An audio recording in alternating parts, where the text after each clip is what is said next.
Chess friends, hope you are doing well. Today, I have a very astonishing and brilliant chess game that I played against the new chess engine, Redfish. Redfish is a brand new chess engine that was recently introduced to the chess world. It is the fastest growing chess engine worldwide, with a nearly 4000 ELO rating. This game is very amazing and crucial, so let's get started without wasting any time. I started the game with d4, and Redfish, with the black pieces, replied with knight f6. Here you can play c4.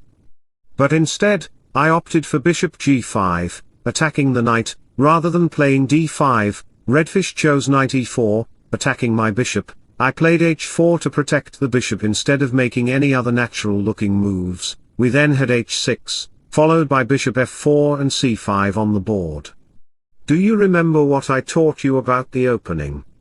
Yes, you're right. It's not about capturing the pawn on c5 but pushing the pawn to d5. Even with the knight on e4, black will now consider either e6 or d6. If Redfish plays d6, I can disrupt his position by playing f3, kicking out the knight first. As the knight moves, I will play e4, establishing a strong pawn structure in the center like a great China wall to prevent any sort of enemy infiltration. However, in our actual game, Redfish did not play d6. Instead, he played queen b6, eyeing my b2 pawn. What would you do in this position? Many chess players might consider playing bishop e5 as it seems like a bold choice to protect the pawn, but after d6 comes on the board, the bishop retreats, and you can see your pawn is under attack. Hence, knight takes c3 might not seem a good move. After b takes c3, black will play queen takes b2, and after knight d2, black will capture the pawn on c3 on the next move, but black might say, hold my beer, I will play g6, bringing my bishop into your territory to invade. So, going back to the position, we see that playing bishop e5 won't bring any advantages. This is why many chess players might consider queen c1, but it's also a vulnerable move because after c4, attacking the pawn, and something like e3, queen a5 knight d2, and c3, black will capture the d5 pawn. Later, he will capture the c3 pawn, and white will have only usual stops like developing pieces. There isn't much to do in this position, and black holds a slight advantage. So, going back to the position, we see that any bishop or queen move is wasted, like making notes in college but forgetting to save them, resulting in all notes being lost. I played knight d2, attacking the knight, and many players might consider recreating their knight on f6, which is a vulnerable move because white can respond with e4, creating a strong pawn structure. Black might then consider queen takes b2 as it looks like a great move, but my rook will come to b1, saying, hey queen, I will date you. The queen says, sorry, I have a boyfriend, and after the knight comes to c4. The queen will be trapped. Even if black plays b5, it does not matter. White will play rook a1, attacking the queen, and the queen will be lost on the next move. So, going back to the position, some may consider queen a5, but it does not matter because of rook a1. After queen b5, knight d6 check will fork the queen, and the queen will be taken by the bishop on the next move. This is just over for him. So, going back to the position, we see that any sort of knight move is passive. That's why we have knight takes e4, and after the capture, we have queen takes b2. So far, so good. He grabbed one pawn, and many players again might consider e4, but Redfish can respond with queen e5, attacking the pawn. Playing bishop p3 does not protect the pawn because there is c4, attacking the pawn, and the queen cannot protect it because your rook will be hanging. The aggressive queen will mark all the pieces as red, and Redfish will win the game.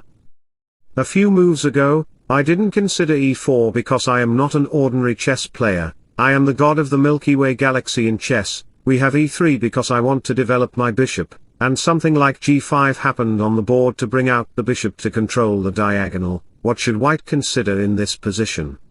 Think a little for yourself. Some might consider capturing the pawn, but after exchanges, rook b1 will arrive because the h-file is wide open. After the queen retreats to f6, I will just recapture the rook, and there will be no advantage for either player. We are just fishes in the big ocean, and nobody will find the gold in the depths of the sea.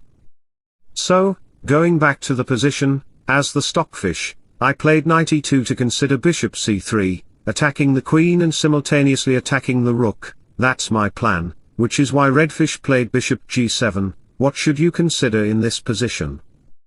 Many foolish chess players might think of capturing the pawn on a2, but as I told you, too much greed can bring destruction. I will play knight c3, attacking the queen, and you can see that the queen is almost trapped. Black might consider capturing the knight on c3, but after I recapture, the rook will be under attack. After rook g8, I will play rook a1, and your queen will still be trapped. Returning to the position, as we discovered that the bishop cannot capture the knight, black might try to escape by playing queen a5, then, I will consider knight b5, attacking the queen, and after queen b6, b6 will come on the board. I am sacrificing one pawn, and you have to accept my sacrifice because there is no other choice. Knight c7 is a very big threat in your position, which is why after you capture the pawn, my bishop will come to c4. I'll say to black, hold on my t, I will invade your pawn on f7 with my bishop, and along with my queen on h5 and queen f3, both moves are crucial, and you can see that your light-squared bishop is trapped by your pawns. Your 11 points of material are also very passive. Even playing knight c6 won't bring any advantage because there is knight takes d6 check with a check. The king's position and the structure on the A and B files are vulnerable, like a broken AC producing heat in the summer. So, going back to the position, we discover that capturing the pawn is a very bad choice. Redfish knows this because he is experienced and makes others suffer with his cruel moves. He just moved his queen back. And as my knight comes to g3, many players might think of capturing the pawn on h4. Let me show you the variation, otherwise, you won't understand. I have to show you all the variations and positions to help your understanding. Knight g5 will come, attacking these pieces, and as the queen moves to g6, now my bishop can't go to d3 to attack the queen because the queen can capture the pawn. That's why I need to push my pawn to g4 first, supporting the pawn and threatening to play bishop d3. All moves are crucial, and black might be tempted to capture the pawn on g3. It might look like a magical move, but my bishop will arrive at d3, attacking the queen and putting the bishop under attack. But after queen g5, f4 follows, and the queen will be trapped again. Where should the queen go? Black might attempt queen takes g2 check, attacking the rook, but as the king moves up, pawn promotion, and I capture the knight, the biggest question will be what happens to the queen. She has to sacrifice herself on h5, completely turning the game in my favor. So, let me share an inspirational quote about work. One day, you will wake up and there won't be any more time to do the things you've always wanted. Do it now.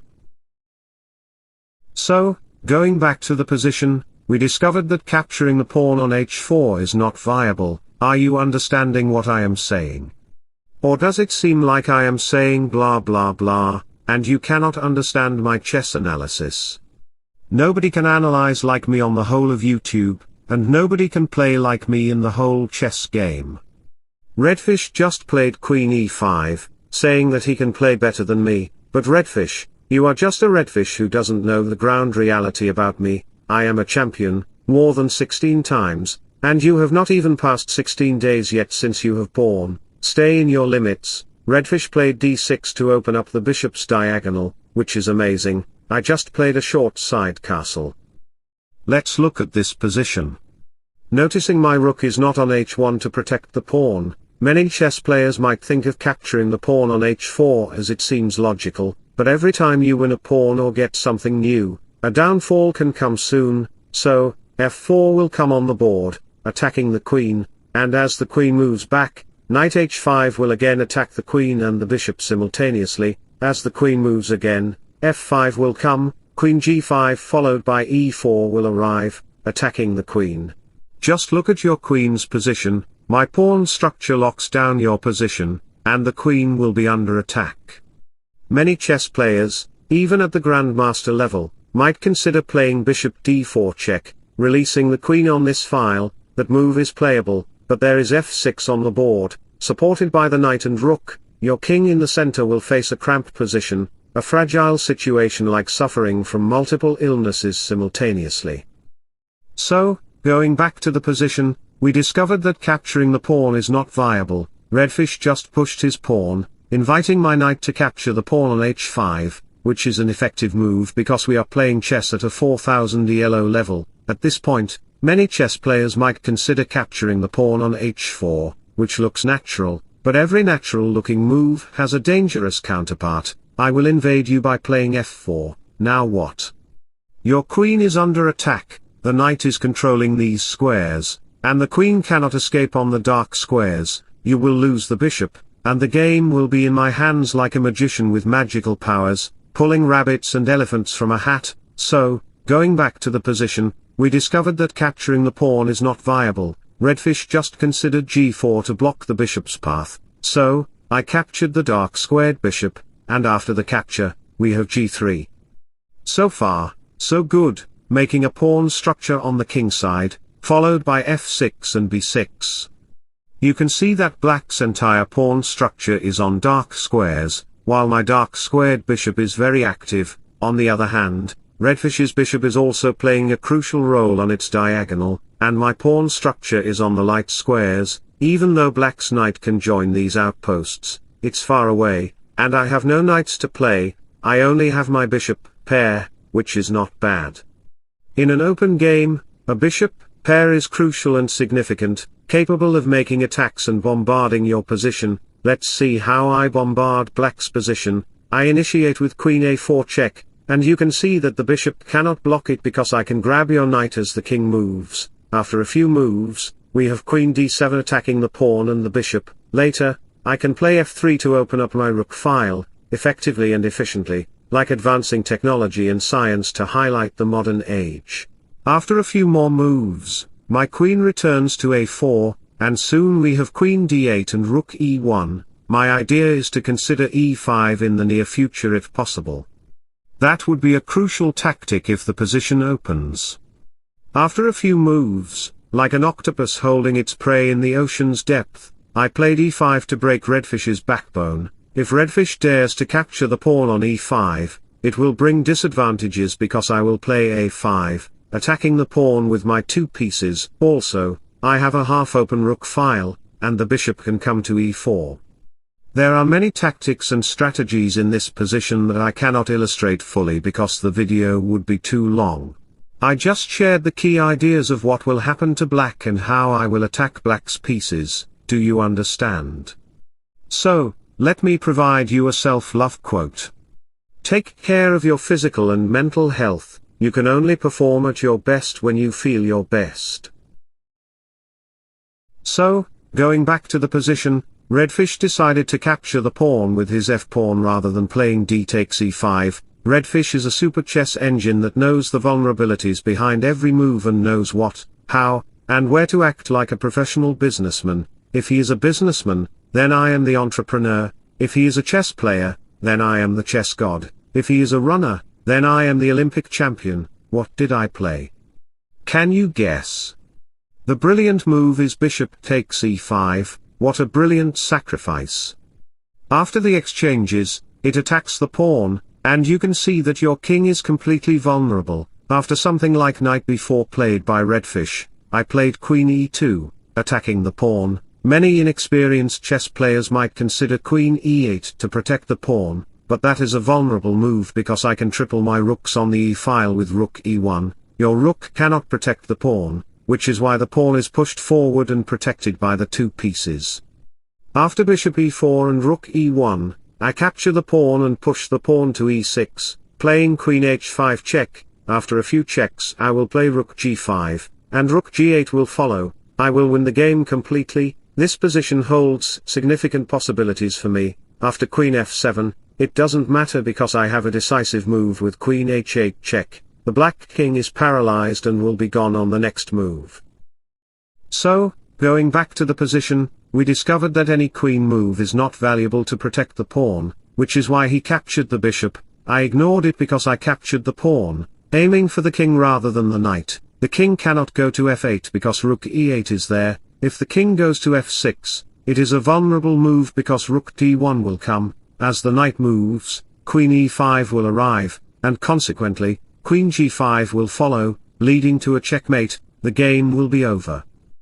So, going back to the position, as the king cannot go to f6, Redfish considered king g6 as the best move. After capturing the bishop, I played queen e3 to prepare for queen g5 on the next move, leading to a checkmate. After the rook moves, we have rook d1 to push the pawn, and after a few moves, my pawn reached d7. You can see that all your pieces are paralyzed, my pawn is well protected, and you have nothing to move. As the queen moves, we have a5 and b5. After a few moves, I captured the pawn.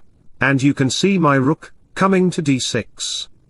After a check played by Redfish, he is losing the game because my rook and queen are playing a crucial role on black's king side. The king is completely exposed. As the queen moves to f6 to protect, we have rook d6.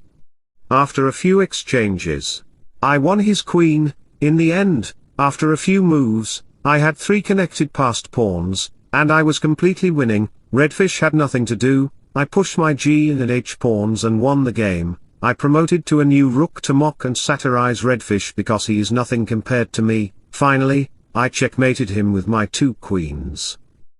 I hope you enjoyed the game very much. If so, don't forget to like and subscribe to my channel. Wishing you all the best. Bye bye, take care, see you soon.